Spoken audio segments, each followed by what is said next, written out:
You know that. Okay, guys, 6 o'clock, we've got a lot to get through. All right, so at Planning and Zoning's request, council has joined you for a work session. Initially, council had a work session on this before it went to Planning and Zoning, so now hopefully we'll just get everything, address everyone's concerns at the same time, because everybody in this room has to, this impacts you in some way or another. So, let me start by introducing Dr. Sean Radican from Lakeshore Consulting. And I don't know how you want to go through this. Do you want to just ask general questions, or? I think General? we had a bunch of questions Okay, the last time. Maybe just start with some of the general questions. I know Kurt hasn't. Yeah. okay. Come on up. Thank you, Sean. Yeah. I'm gonna just All right, good to see everybody again. Great to be back. Kevin, I love man, you're always smiling. All right, so, it's obviously not a short document, right? So, the deliverable at the end of the contract for last year was to give you guys a rental occupancy permit, right? That was our final deliverable at Lakeshore. And in meeting with council and talking to a bunch of your stakeholders, Kim and everybody else, you know, there was a priority to address a bunch of vacant buildings, right, as well as rentals. So really what you got out of us was we gave you the deliverable for the residential occupancy permit, and that's the first half of the document. And then I gave you another deliverable, right? I went above and beyond and gave you something you didn't really ask for in the document, but you guys had kind of prioritized it, and that was the vacant property. You know, you had expressed concerns it was impacting property values, impacting economic development. It was a health and safety concern, right? You know, anytime we have a vacant building. So I kind of gave you a vacant building registration document as well. So there is a lot here. It is a lot to unpack. So I guess fire away. We haven't dealt with the other, with the vacant, we have not dealt with the vacant occupancy building. Right. Okay. No. We're just on the No, first no, document. yes, yes. You guys are making my job easy. That's why I love coming. Yeah, and that's why we did it, because, or that's why I chose to separate them, because it's a pretty lengthy document. Let's get through this, and then we'll tackle something else. Yeah. Frank, why don't you go ahead and. What, the question that I had, the concern I had was, there is a group of people out there that are non-owner occupied that are not renters. They're owners, or they will be on the day that the contract is fulfilled, and that's land contract. Okay. So my thing is you're treating them as renters. Right. We're recording this, so I'm gonna ask you to. Oh, certainly, thank you. Yeah. So basically, my statement, in a land contract, the seller is essentially acts as the bank for the buyer. Correct. So the seller retains ownership of the property on the land contract until the owner completes that contract, or the buyer completes that contract. But they're not renters, and to have them be registered, have them pay a fee, have them go through the non-owner occupied rules and regulations, I think they should be exempted from that. So that was my concern. I have a lady who's rented for 15 years now, she's been buying for 6. The property's beautiful. Now, maybe they're not all like that, but I think her standards are going to be different than a renter. And I think that should be acknowledged in this document. Thank you. Well, and the maintenance of those properties also fall upon the renter in this, you know, by that definition, rather than the owner. Well, from the insurance standpoint, and I've done a number of these in my career, a land contract buyer can have a homeowner's policy, Yeah. where if there was a renter, he couldn't. And all you do is you endorse the policy to protect the interest of the Right. deed holder. So as far as the insurance company goes, they can be like a regular homeowner. They can insure the property and everything, and all you're doing is protecting the interests of the deed holder by endorsement. In our discussions, we got down to a point where we thought perhaps a definition section would be useful here. That's what I was To just. define definition section. what is a Renter. rental property, Yeah. because you go through the document and there's rental properties that are referred to, and then later on they're referred to as owner occupied or not owner occupied. And those two things are not necessarily the same thing. I mean, if I bought a house for my daughter to live in, would I be I mean, that's not owner occupied, but is she now a renter? That's a difference. See, and that's where, though, we can open up some loopholes. That's the problem. So, let's say I've got a property, I say, that's my cousin that lives there. I don't need, Well, you know what I mean? So there that's are, why you need a definition. now, land contract, that's a whole different thing. Yeah. In my, Well, yeah, insurance-wise, if you buy a house for your daughter, I insure it, you insure it, she has to buy a renter's policy. yeah. yeah, The So, council I board's mean, correct. basically, it's basically like she's a renter, yeah. so even though she's a relative. Yeah, so, I'm sorry. so just to step back, right, so the document was intended to be a jumping off point, right? This was not intended to be gospel for you all. It, you know, if you remember back to the conversations we had, I'm giving you a template. I do not take it personally if you change everything, right? I gave you base fees, I went and I looked what everybody, you know, I pulled up probably 24 comps for similar programs within a 4-hour radius. I gave you suggested fees, I gave you language that I've used elsewhere. You can, really, council, to your point, council can change whatever you want. You can define owner occupancies, you can, I mean, I've done a couple, if you remember, I do invest in real estate, so I've done a couple, you know, owner financing, and I've done them a couple different ways, where I was the bank, they transferred the title into their name, I was the first lien holder, and then, you know, if they defaulted, I would foreclose on that. I've done it where, you know, there were tenants who were running by. Again, that's truly up to council. Whatever you guys want to do, however you define that, I can tell you this, the only certainty in life are death, taxes, and change. Whatever you decide, you will need an exemption for it. There is somebody out there who's doing something that none of us have ever seen before, and you're gonna have to decide. So, you know, my advice to you as your consultant, make your decision based on, you know, most common practice, and then if you have a situation, you come in, you address it as council, you ask your law director, what's your legal advice, and then you make, you know, an exemption based on whatever you feel is fair and equitable. Well, Councilor Moore makes a good point. I could show you, and maybe that's a stipulation we should have. The insurance policy I have has the buyer's name on it as the insured. So that could be the distinguishing factor between, you know, not being non-owner occupied, so, thank you. Yeah, absolutely. I do like, because in many of our ordinances, we have a definition section at the beginning where it defines, and then that way, it carries through, and you're You just use common consistent term, yeah, language through the whole thing. terminology. Yeah. That way, you can always modify the definition section and leave the body of the document Yeah, alone. absolutely. Yeah, we can do that. Scott has I a have- question, and then I I'll have answer the previous. questions or two comments about land contracts. As long as they're recorded, I mean, I'm fine with that because I do agree with everything everybody said, they should be recorded. Right. Now, my challenge or my other question would be, I'm familiar with another city, a city or so over, which has registrations and rental inspections. And what the land barons are doing is they don't rent anything to anybody. Everybody is buying on land contract, so they avoid it. So I mean, maybe we need to have a stipulation in as far as how many you can do or. Yeah, Scott, that's a great point. That's what I said, I was gonna address this. So that is the loophole, right, in the law that we currently see elsewhere, is that if they're not recorded, then that's the loophole that everybody's using. So again, it would be up to your law director and you all as a council, where do you wanna draw the line? I would suggest anything that is recorded, you know, anything where the title transfers, that's ownership, right? I've seen a lot of shady landlords in my day where they say they're doing a land contract, and, I mean, I've got a municipality, they have a restaurant in it, and that thing has been under land contract 6 times in the last 10 years.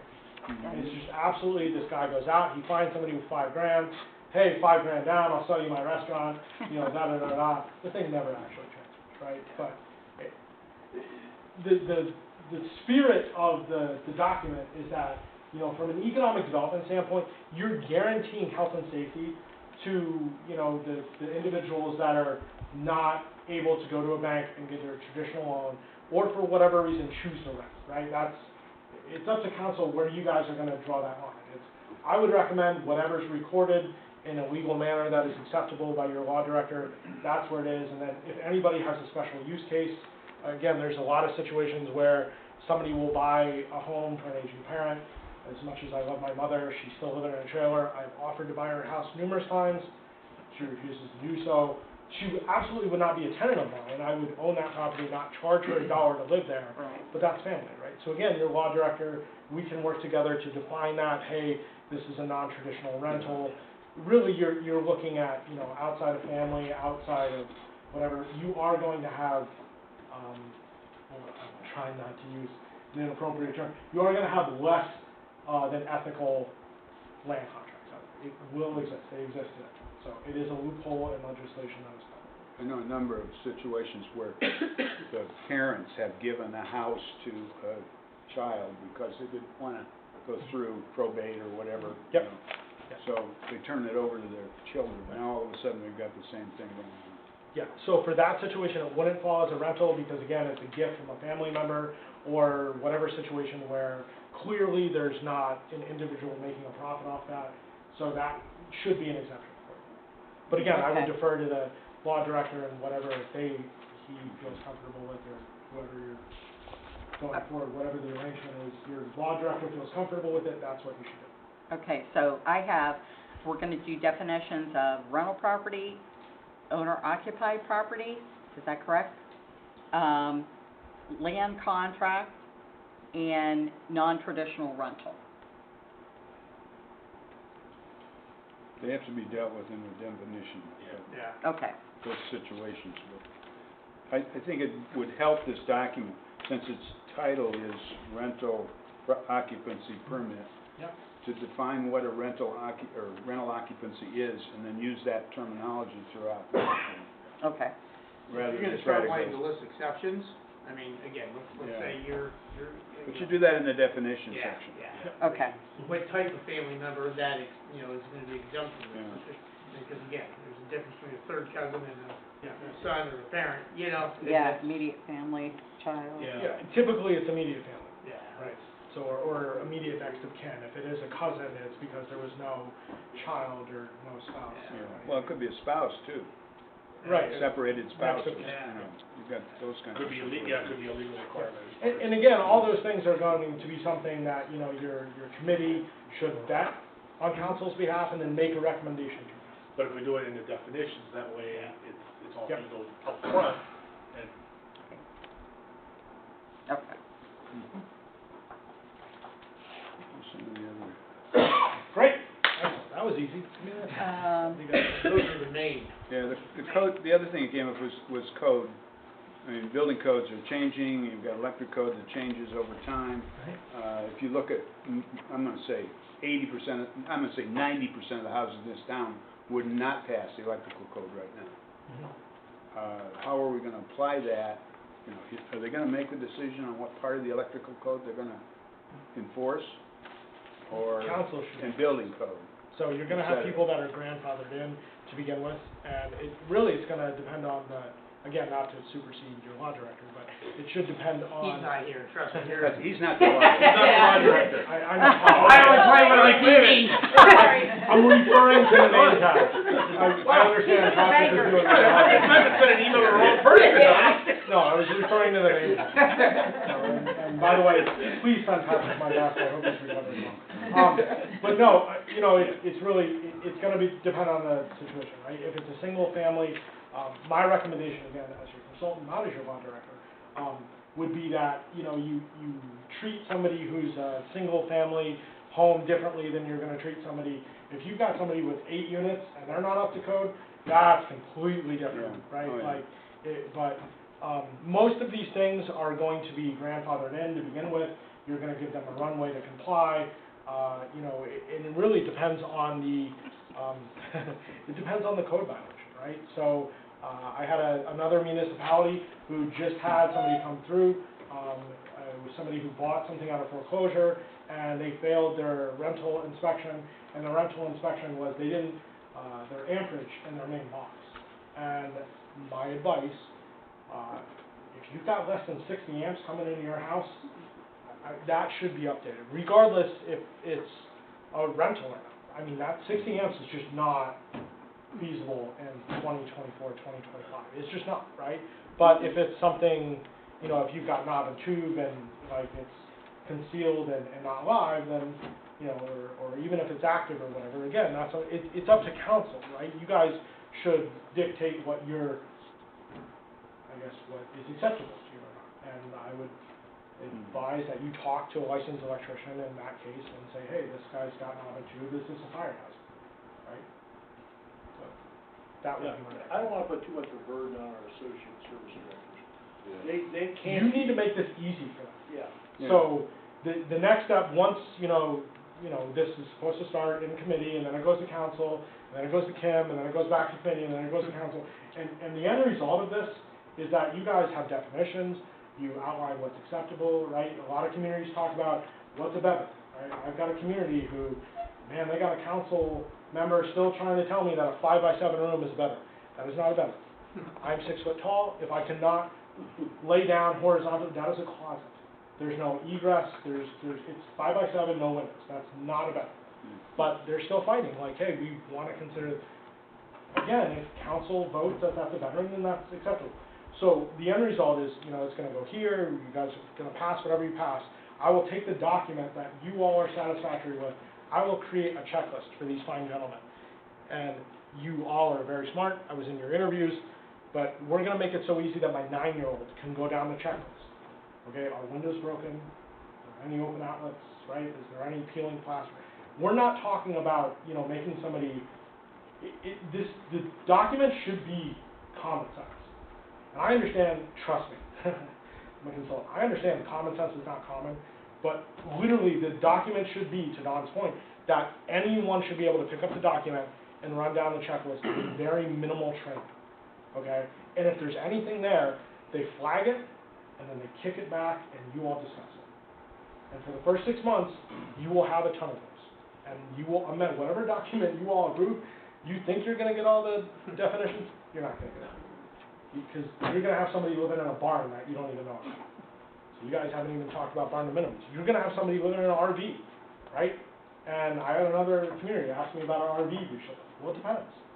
Like, no, an RV is an RV. No, it's not. There's a difference between a 5,000 RV and a 250,000 RV, right? So it's up to you all as council. What do you want to be when you grow up, right? And I Say we want anybody living in Cousin Eddie's RV, okay?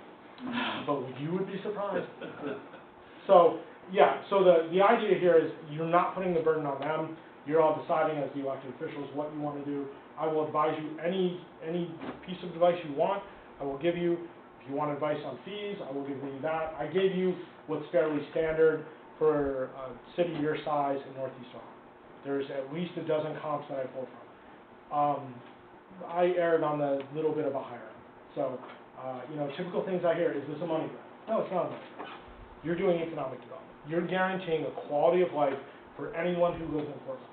The number one thing I hear about companies coming to Northeast Ohio, what's the quality of life? What's the education? What's the housing stock? Housing stock is a major issue right now in Northeast Ohio. So it's very hard to pull people from other municipalities if your housing isn't great. At this point, can you honestly answer, do you have great housing around? This is just as much to protect the renter. It's absolutely, that's what it's for. It's not, and anybody who tells you, oh, it's a money, what is it, $150? I own a dozen rentals, it's $10 a month. I mean, they're gonna pass it along. It's not, this is not onerous onto anybody who owns this property.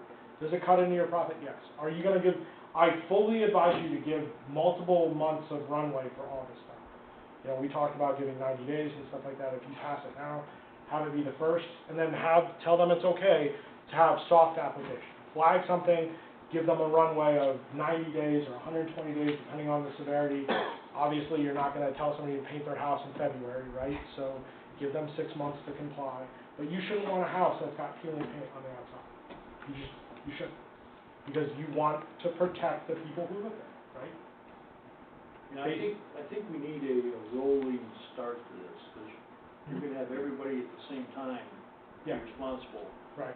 and they're gonna be running around all over the place doing the inspection. Well, you got 44 units of the villa at Lake Vista you gotta go through, and then you gotta go through 40-some apartments. Isn't Lake Vista Those are different. exempted? Those I are don't know. commercial. Yeah. Those would be commercial. Why are they commercial? Because they're of size that indicates that's a commercial. Okay, so you're not gonna include any of the large. It's up to rental council, if you properties? want to include them, but. No, I Rental don't think property we is should. different. Yeah, Yeah, yeah. I mean, they'll just pass it on. Again, to it us goes back to and the put it on. definition. Yeah. right, absolutely goes back to the It's like definition. a nursing So- home, you're not gonna have, Nope. you know, Commercial. They already Like- have state people coming in, I'm sure. Yeah. Is it commercial, I mean, you can have an apartment that's commercial too, is it nonprofit the key maybe to? No, I know size. this. So size. Other communities are around 8 to 12. 8 to You- 12 units. Anything over 8 to 12 units is considered commercial, held to a completely different standard. Okay. You're talking about fire suppression, you're talking about upgraded electrical, you're talking about, and yes, we should identify. Statewide, as you're saying. They have state regulations for all of it. They do have small, Yeah. Yeah, And but we other have- communities will sometimes feel Well, that's not real Check to clear see, in here, at least. with keep the- those the in run I scope. had. Yeah, I relied on your code for that. Okay. What, I looked it up and whatever your code says is considered a commercial. So, but if it's not, if you Whatever feel it's not number there, we we use, can amend The it. ones that we targeting are still within Yeah. that, Well, yeah, I mean, you're really talking about duplexes and people that Yeah. are living in Yep, Niles Quad and rent 5 plexes and- houses here in town. Correct. You're We- exactly we right. we have a That number never of come those here, large and you don't know what their people are doing. 8 to Yep. 10, 12 plexes. yeah, And we wanna keep those in scope. yeah, so you can push it to 12 if you want, or 10, or whatever. Kevin, when I look at this, I think we're miles away from having like a finished product, you know, Yeah. stepping up. Yeah, we got a lot of references to code in here, and I'm a little bit, still a little bit uncomfortable Yeah. with giving these guys the decision on what code do we apply and what don't we apply. Perfect. So that's what I'm gonna say here.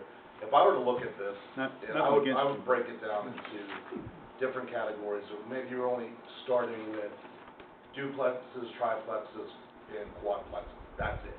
Not single family dwellings, okay? So the start of that duplexes, tri, and quad, so the number of, it shrinks dramatically, right? Yeah. That's a good way to start. I mean, we've got Jason and Michael who just started these positions, and Kim, who's needed this help Yeah. because of other projects that are already on the books or that are gonna be coming on the books. Then we have a whole education aspect, I think, of, do they need additional education to be able to do what we're gonna ask them to do, so that we set them up for success and not for failure. So I think it's a stepping off place, you know, not something that's we're gonna vote on really anytime soon. I think it needs to have a lot of back and forth and kind of figure out what is achievable for us and sort of take baby steps going through it. I think you keep it to 1 to 4 units to start, because the single units are gonna be really no different than a duplex, triplex. When you start getting into those 8 to 10 units, that's where you're looking at some We different. don't have a things. lot of those, but you look. Yeah. But if you start, Do we even know how many renters there are? I don't know. No. You got buildings That's over one on, of the over on problems. Mecca Street, I don't know how many units are in those. Which ones, the ones that down? No, well, there's There's some down the Harmony, hill, or And some, then there's some by the lab. some up north of Lake Vista there that Yeah. are, also units, and, you know, it depends on, is one owner who owns 16 units in there, are they exempt from it? No. Whereas, you know, 2 owners with 8 would not be. I mean, like Maplewood has a number of Different owners. Configurations, and Well, yeah, they're different owners too. I mean, there's some people own, what, 1 or 2 Well, buildings back Logan there. Gate Square, for example, is the first building on Maplewood, has 12 units. They used to be individually owned, now one company owns all of them. Yeah. Yeah, but how are they deeded? They are deeded individually to that company, each That's right. unit. So if I own 50 units, or if I own 1 unit, I'm still, it's how they're deeded. Yeah, deed- So that's So why. think about your mobile Owner- home. Owner occupied. Yeah, I mean, think about a mobile home park. You could have somebody who owns the park, but each individual unit is owned, and are they owner occupied or are they not owner occupied? So to answer your question, we couldn't get a solid number, but we looked at the auditor's database, and, I mean, you have hundreds. So, but the fact that you don't know is. Which is is problem. why. We Yeah. don't But have, this is- Yeah, I I was mean, gonna say, we don't have a lot of single-family home rentals. We have some, but they're, to say we're not gonna do a single-family home, I think is a mistake, because yeah, It's a so small I number, think and you keep it 1 to it's not a 4 lot. unit, because you're looking at the same problems, the Yeah. same, yeah. I would agree with that. I think we That's need to where our determine by problems the are. water Yeah. bill. 1 or 2 Buildings. Yes. families That's renting the a easy home. one. Your low-hanging fruit is your water bill. it's not the big Absolutely. one. We Right. did talk about that, there was still some inconsistencies. When everything Patty and Doreen and I talked about identifying how many we actually had, because a lot of times, a lot of the property owners pay all the utilities and then build it into their monthly. No, it's gonna be And so on the, there's one it's gonna be on person, the owner. and they We might have have to have 12, owners you know, be 12 units responsible, because people essentially, get but well, they're paying the full careful. bill. Yeah, but in that case, you look at one person with multiple, you can only owner occupy one, you can't owner occupy 12. So then you go to the auditor and you would cross-reference. He makes a very good point, but it's gonna be imperfect. I mean, you're gonna spend years. Again, I've got clients that call me seriously consistently, and it's just constant. Hey, this happened. You guys, we've talked about Airbnb a little bit, we haven't even gotten to that yet. So that's just the natural progression of this. But, you know, to Jim's point, it's so onerous, you have to start somewhere. But I would absolutely agree with Kathy. Single-family homes, that's the low-hanging fruit, and But you're right, Kat, I mean, we don't have a lot of those No. at all.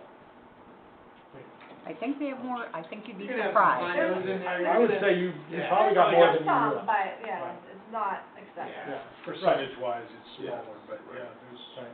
And honestly, those are. I think we all know people who have multiple single. Yeah. But those are a really good training ground to kind of cut your teeth on, because they tend to be well kept, you know what I mean? There's not a lot of issues, you're going through and you're just looking for obvious stuff. You know, broken tile, drywall that's, you know, crumbling or something like that, or exposed wires, for whatever. I had a client call me a couple months ago, they had an extension, they had an exemption, and council couldn't agree, so they called me for an opinion. There was an extension cord coming out of the wall, plugged into an outlet. Seen that. I said, call your fire department, it's not a Wow. fire hazard, right? So, I mean, you're gonna see some weird stuff, I mean, Especially in some of your older units. yeah. I bought a house in Niles and it had, the dishwasher was running off an extension cord that was plugged in somewhere, down the basement. Okay. Yeah, so again, it's, Yeah. you know, to Kevin's point, it's just what standard of living do you want for your residents? And there's some hills you're gonna die on, and there's some hills where it's, you know, let it go. But eventually, 3 years from now, the idea is that if you slowly creep there, you know, start with the obvious stuff, you know, falling gutters, broken tile, you know, exposed drywall, exposed insulation, right? And, Well, you mentioned some of the exterior, that should fall under our exterior maintenance code now. should. So the stuff that we're really not gonna know that this is gonna uncover is the stuff inside the house. Yep. Because if it's a Right. gutter broken, I don't care if it's an owner occupied house, you're still Right. in violation. Right. And by the same respect, you're gonna go for a single-family unit, and maybe the two next door are violating the gutter broken thing. I'm using that because Yeah. that's the common one, and when we went down Main Street, Yeah. broken gutter, broken, you know what I mean? It's just, so, yeah. And the other one you're gonna have is debris in the front lawn, right? Is there an appliance in the front lawn? Is there an item that is an interior, like a couch or? On the front porch. The couches on the front porch, is that? Yeah. No, If it's it's a not. dishwasher and Kathy's, now it's acceptable, man. Totally acceptable. John? So back to the implementation, so if this was approved as is, there's a section about appeals that references the Ohio Revised Code, but we were talking about exemptions, what's the trigger, like what's the mechanism, like what does that look like, and is that in here currently? The thing I love about you, John, is you're so detail-oriented. Let me look and get back to you. Initially, the appeal would go to, the committee, and then if they were non-satisfactory, it would go to council. But sorry, I don't have it. Zoning?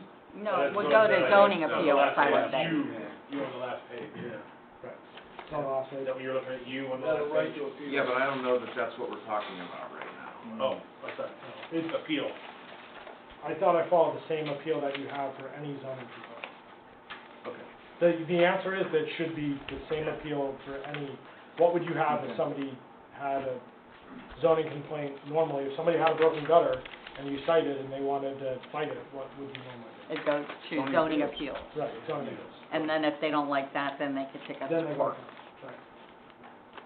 And the idea is that council appoints that committee, so there would be some synergy between the two. Yeah, I think our zoning appeals board hasn't had much activity. No. This would create Give them some a lot more. activity. Yeah, tell them to buckle in. You might wanna budget pizza for those folks. They're gonna get super busy in 2025. When they get pizza, we get pizza. Okay, that's only fair. Oh, it's a me too clause, okay. Oh, geez, yeah. Okay. We said you, is that what we said? The very last It's one. really Yeah. last page. Of the document? Yeah, Yeah. very last one. The last paragraph, You. of the entire. You. Decision, shall have the right to appeal on, okay, so, I just wanna make sure that that's covering what we're talking about right now, because I'm not 100% sure that it does. so maybe we will look in the zoning code that we currently have, because there are already Words you- provisions for appeal. I wouldn't go right to Ohio Revised Code. No, Yeah, just copy paste. yeah, check current. That's why we're at Charter City. What Canfield say, right? Very You good know, there. you make that's like a running thing, right? Because I was looking at your code, and it literally says, you all are aware of that, right? Yeah, that's the running joke. So we got all the Canfields out. Yeah. And I so I we think, would I have think we No, did. because we're charter, I don't know that that's covering it. a similar 100%. situation I would be feel like like that this. needs to, maybe it's So- a law director question. Or we could just rewrite it however we want. Again, it was just a template. And I don't know We if you already have have examples of We have. the violation in the planning. other Yeah. cities that have done that, That that have have a appeals good process. process and framework already. We don't have a lot of charters out there, but I can find you what other people have. Most people, having done this before, most people kick it to their zoning board of appeals. Because again, conceptually, it's the same process. It's a zoning issue. Yeah, it is, it's a zoning issue. I mean, For cities, it'd be different, I mean, in a township situation, it goes to trustees and then it goes. Trumbull, Mahoning, most of them were from Mahoning, Trumbull, I picked stuff that borders you, so Asheville, a couple came from Asheville, I looked at Youngstown, I looked at Warren, I looked at Niles, a bunch in Trumbull, a bunch in Geauga. So there are, other communities already have this. Oh, actually, you guys are one of the few. Yeah. Yeah. So you are one of the few cities that don't have something of this, and then, you know, the second step of this, not to freak everybody out, but the second step is the business registry and stuff like that, and I don't know how many of you follow like local, Facebook or whatever, but, the largest dairy farmer in Northeast Ohio, you know, good friend of mine, Jim Cobb, passed away a few years ago, his farm literally burned last night. And so, you know, I called the family and I'm like, hey, what's going on? I asked them the last time they had it, it's actually like, it's been a while. So, you know, it's tragedy, but again, it's something like that where they live in a township and they're not having regular inspections. You want to avoid something like that where you got 1,500 head of cattle, you got semi-trucks coming in and out. Not that you have a dairy farm, but again, it's an example of somebody in a township doesn't have an inspection. well, look at what happens in Garrettsville, the whole downtown burned. Right, exactly, right. And, Well, that you know, I don't know the twice. history, what's that? It happened here twice. Yep, Yeah, but I mean, that's, I'm just looking at We recent. have no downtown left. yeah, that's right. Right, no, absolutely, I mean, your buildings are so close, that if one goes, a lot of them are gonna go. So I don't wanna freak you all out, but that's phase two is, Thanks. yeah, we'll start with rentals and then we'll go to your businesses and, again, just the concept of you should know who is doing business in your area.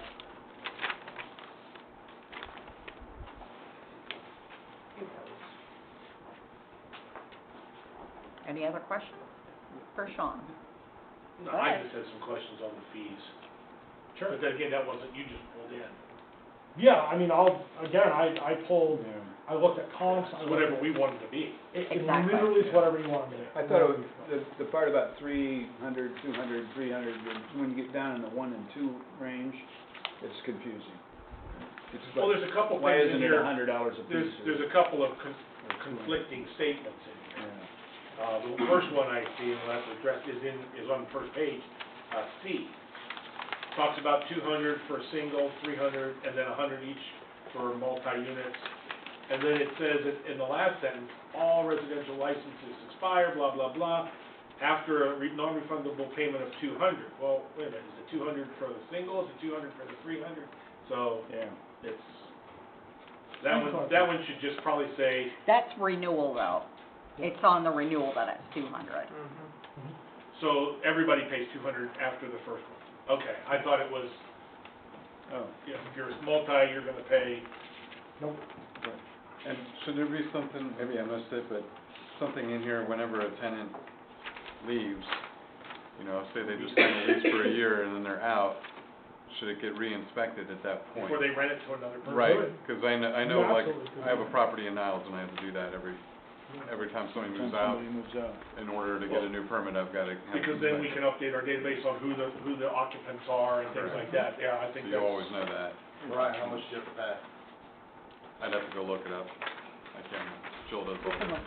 You can look Pay it up. all So small, he That's doesn't the even know. tenant moves out, okay. But, yeah, it helps in their sense that they always know who's in the apartment and gets checked more regularly. I mean, Especially if again, somebody's been that's there up to you. long-term. It depends on your fee structure, right? You can do it annually, you could do it, you know, change in tenant.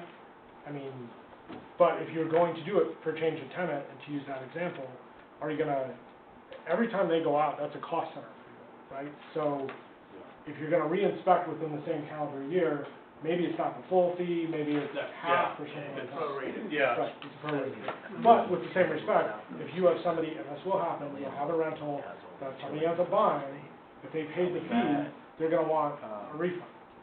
And I'm telling you right now, the answer is no. Build it in the, you know, the sale of your house.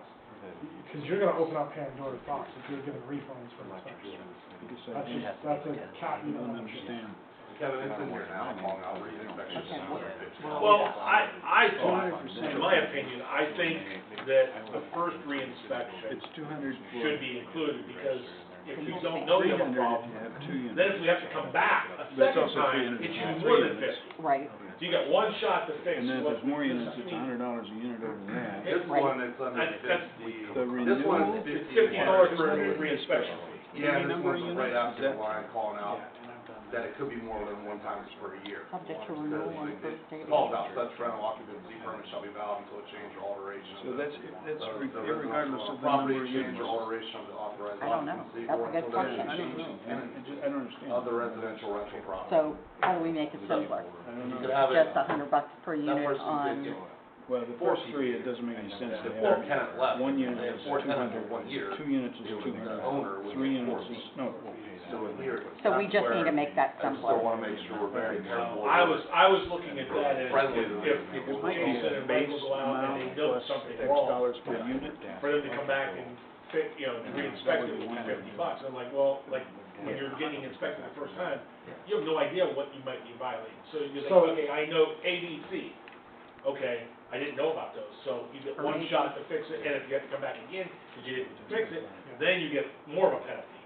So to your point, they shouldn't, because you're gonna put that form, I would advise you to put that form up on your website. Listen, this is government, we're transparent, we're gonna tell you exactly what we're looking at, here's the checklist. If you want, have these guys dress up in Cortland polos and do a quick walkthrough, hey, this is what we're looking for, da-da-da-da, put it on your social media, whatever you want. The idea is. Request them to come in and do a That's what they're doing Yeah, now. that's And okay. some I of our like that. residents Yeah. are You do not it. happy about this. Yeah, we'll come in and we'll tell you where you would fail when this goes into effect. Right. So now you have 6 months, But 5 just months, give them the whatever, form. to Just get it. Give them the form Yeah. and be like, hey, look, if you have open drywall, if you have exposed wires, if you have broken tile, if you've got insulation, you know, that's, like, we are going to flag these things. It's not rocket surgery. It's common sense. Here's what's on the form. They're going right off the form. And I would just put it out there, let everybody know, you know, have Jeffrey make a video for Facebook or whatever you guys want to do. He needs more work, right? It's not a secret, like, you all should be super transparent about this. This is why we're doing it, we want you to be safe, we want, you know, your living conditions to be habitable, we don't want, you know, a little kid eating lead paint or chewing on, you know, insulation Yeah. or wires, any of that stuff. We don't want, you know, we want to guarantee the housing stock within the city of Portland. I'm a big fan of government being hands-off with a lot of things. I think government should be involved in living conditions, and water, and basically guaranteeing a safe and equitable place. That helps us do economic development. The better, your housing stock is, the better it is gonna be to, and honestly, the more property values go up. Sean, question I had on the items to be submitted with the application, a criminal background check at the owner's expense. Yes. Purpose of that? Sex offenders. To be honest with you. Again, I gave you the Bentley, right? I gave you the Ferrari of, I've got a community, they wanna know. They wanna know if there's a sex offender, they wanna know specifically what type of crime it was. If somebody's got, Don't they have to automatically register wherever they're living? but that doesn't mean that they disclose it. Yeah. Then they wanna know. That doesn't mean they disclose it. Do you know So what if the you cost buy a is? house and you have How much something, the cost that normally runs if the owner pays for it? 30 to 50 bucks. Yeah, I think it's fairly cheap. Per individual? Yeah, So if you have. source of revenue for your police department. $60. And again, if you're a if, We so don't have the a thing communities for that anything. have that where I own property, I pass it on. I'm like, listen, for you to apply, it's $50. It's credit check, background check. And the background check's pretty easy, and the credit check's $20 online or something like that. And as long as you haven't screwed over somebody else and been evicted, or you don't owe a ton of debt to Texas, I'm generally okay with it. But I wanna know, so. Yeah, as an owner, I think We used to do you would, but should we mandate it for every Again, owner to do it? completely up to you all. But you asked why it's in there, and I'm telling you sex offenders. That is why some communities are very family-oriented with a lot of schools in them, and they wanna know if they're sex offenders. You are absolutely free to delete anything you want to delete. Drug traffickers. Drug trafficking, That's just. Okay, I'll ask them. senior abuse. There's a community in Pennsylvania who they recently adopted, they don't want people with senior abuse because they're targeting their Yes. retirement. So 70% of their, people in that community that own homes are over the age of 55. So it's probably true here too. Mhm. They just wanna know, you know what I mean? And again, if you're renting to it's up to you. Again, it's your council. I don't live here. I mean, I come here a lot with my kids, and we've all talked about how fun it is to be here. I don't live here, so I'm not gonna tell you what your standard should be, but it's up to you. Where do you all draw the line? I'm not saying, no, you can't rent to a sex offender or something like that. Just some communities wanna know. We wanna know.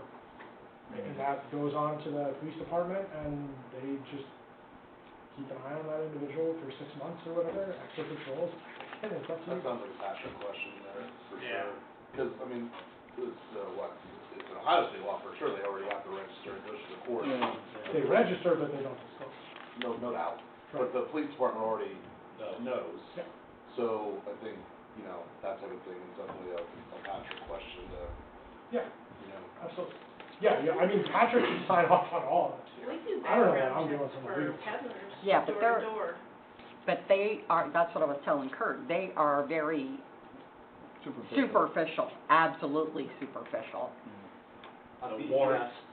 a BCI one is $35, because I just got one for my notary for work. So, I mean, if you're just running a BCI, it was $75 to run BCI and FBI, Yep. so. Yeah, completely up to you all. I don't know. Sorry, another. No, it's great, I'm Engineer telling you, man, I called my wife on the way down here, I'm like, I'm gonna see John Picari, he's gonna challenge me at least twice, so. I'm going to win cookies tonight, because he gave me 2 hard questions. Hey, man, I bet Ohio's over under, right? Yeah. Sean, the other thing I had is. I'm setting you up. Wait, No, you gotta let him go. No, you gotta let him go. You gotta let him go. Jim Hockaday says hi. very polite. You did great. Jim Hockaday says hi. This kind of goes back to Jim's question, and it's about the transition to full implementation. Yeah. Like in the cities you've worked with or studied, is there like a framework or examples that were successful or maybe not so successful? Because I do think that's a very important question of how do we implement this, because it can't just be, okay, on Monday, Yeah.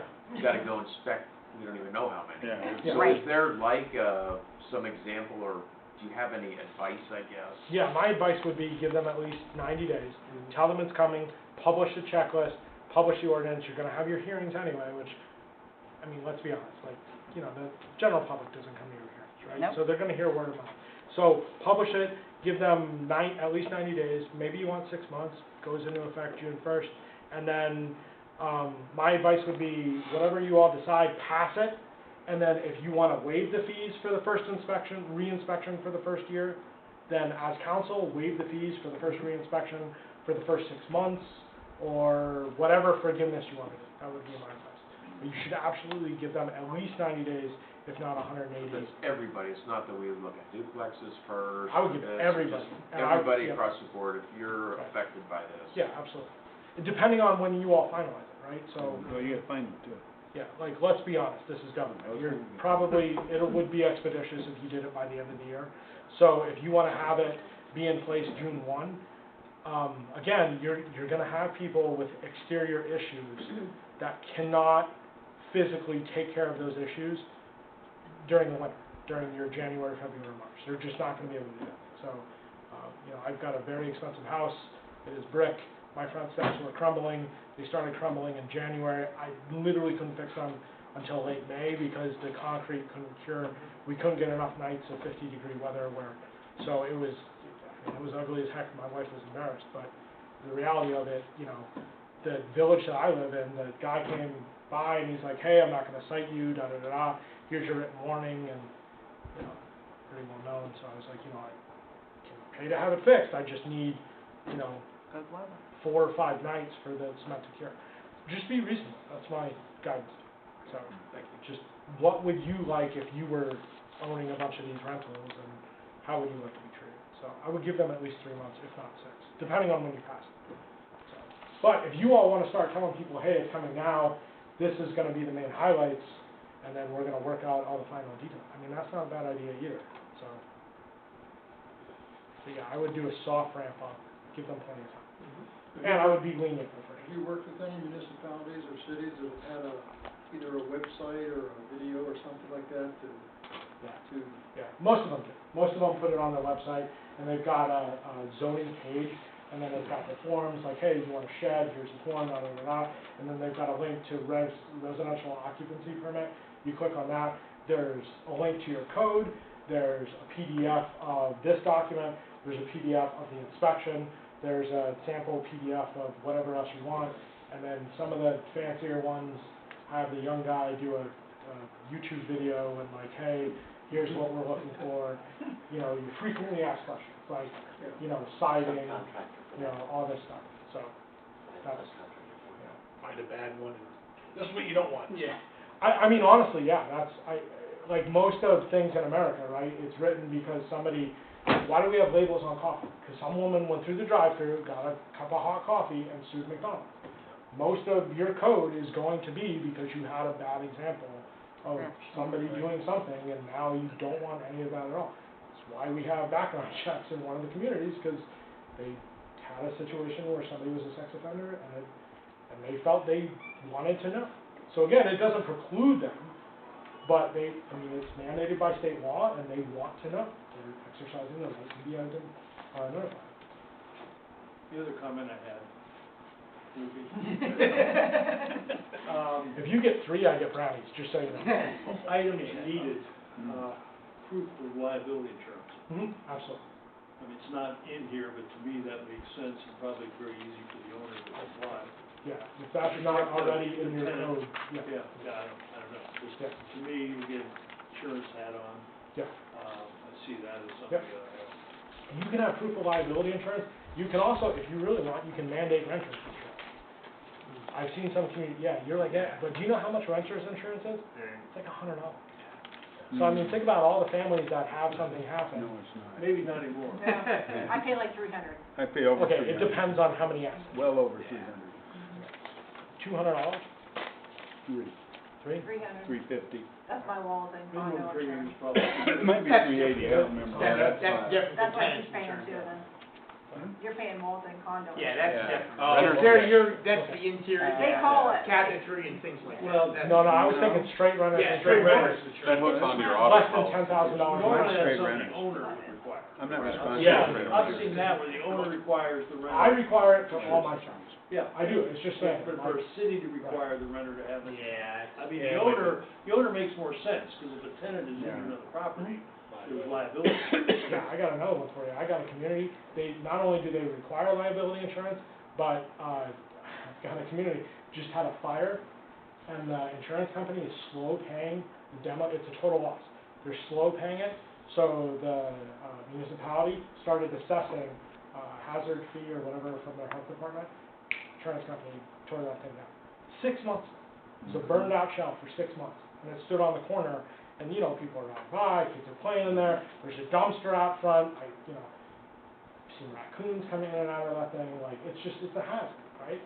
So I would absolutely say that, and then, have a policy.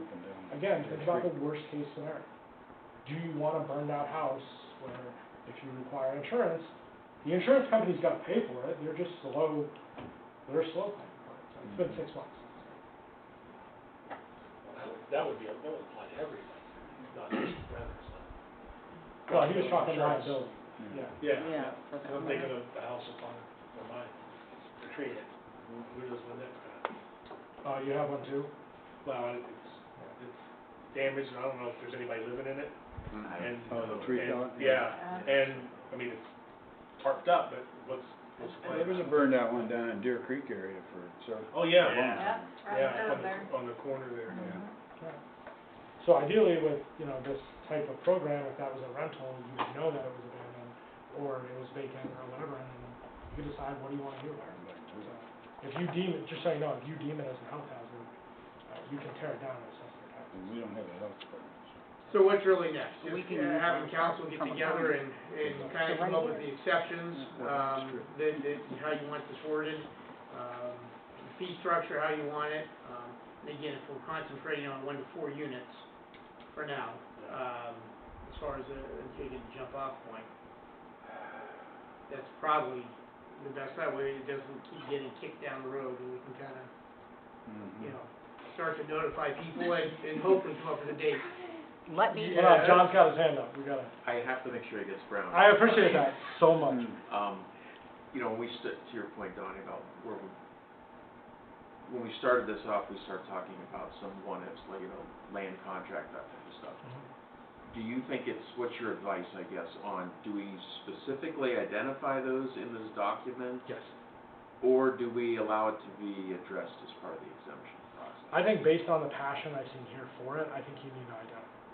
So I again, think you need to it depends define what you mean by a rental property. I read a couple of chapters in here where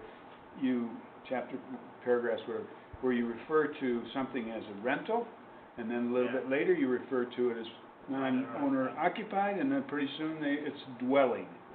And needs to be consistent. So other communities, do they make exceptions for that situation where you're buying a home for your daughter? Do they? Oh, for your daughter, yes. Or, yeah, forget the land contract for a second, but again, so it's truly a non-owner occupied property that you own.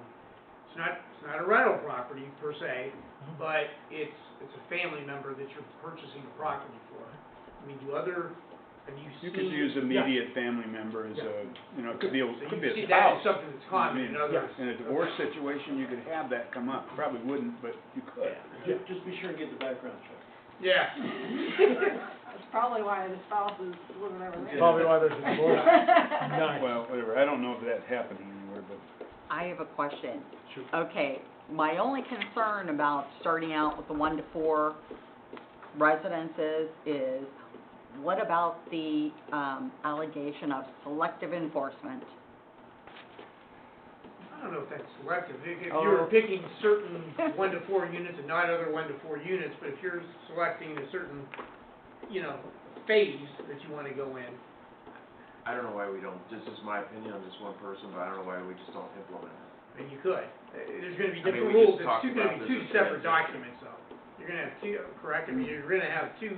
Same document. Oh, okay. Same All right. thing. When we said ramping up, I was under the understanding that you were just gonna have them target and then like you were giving them administrative direction. Mhm. I mean, I'd agree with that. And that's kind of what we're doing And I right agree with now that. with the exterior Yeah. property maintenance code enforcement, but it's the same document for everybody, Okay. it's just where do you want them to start? Do you, or, I mean, I've seen other communities, literally, instead of identifying 1 to 4, I've seen them start, we're starting in this neighborhood, we're going to this neighborhood, we're going to this neighborhood, and I mean, literally just going. Now you start getting into redlining and things like that, Right. I wouldn't wanna do that. Again, Right. it's Well, no, that's, really, yeah, I kinda had that same thought, I thought we split the town up into 4 sections, main and high, and just do 4 quadrants and phase it in that way.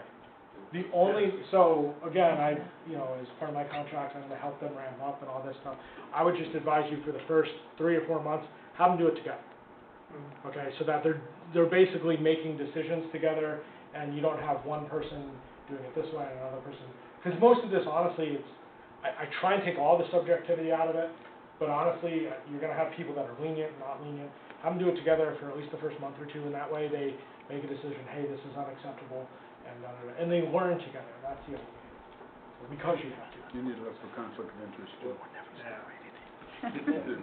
Your brother-in-law own any property?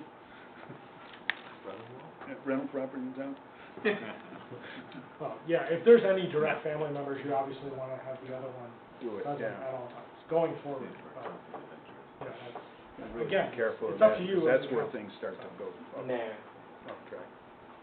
Mayor, Mhm. correct me if I'm not wrong, during this process, if we started today to try to pass it as it sits right now, we're not talking, it's a 4-month process, so we're not talking to approval till March. So I mean, once we start figuring out where we can go with that, we can start talking to community members and our business owners to start that ramp up and then shoot for June 1 if we really wanted to, right? Is that a correct understanding? That's realistic. But we would be proactively You'd be out there telling people. telling people and maybe. Oh, educating, you have to use No, the right word. informing. Okay, whatever. I don't, Okay. well, that's- Okay, The first day of your first reading, my advice is that draft goes up on your website, the first day. So you can, while it's not gonna take and that's why I kinda used the June example, because again, being in government for 20 years, I understand that it's just a slip, right? So, but the first day, you should absolutely put it up on your website, this is the draft, here it is, and I mean, again, we're not hiding in the shadows with this thing. We're doing this to guarantee the safety and health of our residents. So the sooner you get it up, the sooner the Right. property owners are gonna hopefully look at this and solve some of the problems before the That's inspection. Right, happens. exactly, right, you're just, I mean, That's the hope. regardless of when we That's the pass hope. it, we could pass it by the end of the year, but we're gonna give a 6-month Yeah, I would. implementation window to take out winter, Yeah. like you said. I do at least 30 days, if not 180, 6 months, yeah. 180, just, Not that I'm- Yeah, because we wanna show that we're. you're not in any rush, No, you wanna be open and transparent about it, there's gonna be carpet that needs to be replaced, stuff like that, like you guys, if you find fecal matter, you're gonna flag that, right? That's, especially if there's kids, you guys are mandated reporters, so if there's something. So you guys be issued black lights, right? Oh. NCIS. Be careful of the box you open. Black lights. Be careful. But I mean, if you have chickens living in a house or something like that, you know what I mean? You gotta give people, I'm not saying you guys have chickens living in your house, but again, I gave you an example of something I've seen in the past. So, livestock living in a house, specifically in Russell's Farm. Does anybody know how much those body cameras cost that the police wear? I mean, because I'm almost thinking now for these guys' protection, Liability. when they go into a vacant, or when they go into any property, they may need some proof that as to what they're seeing and what's going on. Well, they have phones that they can take pictures on. Yeah. Typically, you just take pictures and document everything, and if you ever feel unsafe, don't go in the building. You know what I mean? Call somebody from the police department, have somebody inspect you in, and if they're unsafe, you just deny the permit. Right. You know what I mean? Like, look, our people, these are 2 young Don't guys. feel comfortable going in there. If they don't feel comfortable, then you're not gonna rent it to a family, right? So, yeah, to that, I think phone, that's typical, we see people taking pictures with their phone for violations and stuff like that. But if you ever are in a situation where, Another question, how are you gonna deal with the zoning violations? If people are renting properties that aren't in the proper zoning classification? I mean, are you gonna deal with those right up front? Nope. Or are you gonna let them die, or? No. If it's a residence, it's a residence, you know? Well, no, you've got residences that are zoned improperly for residences. That's correct. And I'm asking whether this is gonna deal with that, or is it gonna be some other mechanism? I don't know how you would deal with that. Well, they'd have to rezone it. I mean, We can't rezone everything. I mean, that's a process in and of itself. We've got, you have single family, you have multifamily zoning regulations, and But usually it's dealt with at a point of sale. So when something transfers at a sale, then at that point we can say, okay, sorry, you can't use this as a single-family home anymore. That's unless what you we did rezone with it." the one Like right now, going it's happening down, right now. East Main, or West Main Street. On the right, remember, we said, Yeah. well, you're okay now, but if you go to sell it, you're the wrong. biggest problems are in service area, because there are just a Right. lot of people living in the service Right. area, which is Everybody not. downtown. yeah. Yeah, well, downtown's okay. Now. Downtown's- Now. Yeah, we've done that, but Yeah. I'm just saying, that's something else we need to think about how we deal with. Well, yeah, I mean, like across the street, if somebody rented out one of those houses, isn't it like, That's all been changed over there. yeah, that's what I mean. Yeah, Like, before it was farm- industrial, you yeah. couldn't live there. Right, you're right. But- I but- think the document will absolutely give you guys opportunities to self-reflect on a lot of the stuff, and it should support all the other stuff you're doing. You guys have done a lot of work downtown and rezoning all that. Mhm. Do you have any ideas on how you would address that? Nope. Nope. Okay. That was a quick note. You notice I didn't do it. Nope. I was in No, I office just for 12 let that years fire and for didn't you. touch it. Excellent. Anything else? Okay. Go get your brownie. Yeah. Yeah. I'm Good. so, I gotta send you a thank you card. Actually, I'm meeting with Nick Sanford in, 2 weeks, we're going to golf. Want me to put in a good word for you? Come on, Jim Hockaday's replacement. Have you met Nick yet? I have not. Yeah, good guy. Anything else? Speak now or forever hold your peace. You good? I think so, as far as All right. you're concerned. If you guys need me to come back, again, as you get across the finish line, I highly encourage you guys to have Dee Dee and Tim send me draft documents so I can look over it as you're doing it. That way, if I see anything, based on experience elsewhere, I can flag it for you and say, hey, look, you're tripping up here, or this looks really good. More than happy to do that. Specifically, I will be here for your public meetings. If you want me to stand up here and be like, hey, somebody gave me a PhD, so I'm overqualified. That generally comes to broker well. Half of my consulting business is just because I got little initials after my name. So, whatever you guys need from me, I'm happy to help. Thank you. Okay? Thank you. It's great seeing you all. Have a great day. Thank you. Thank you.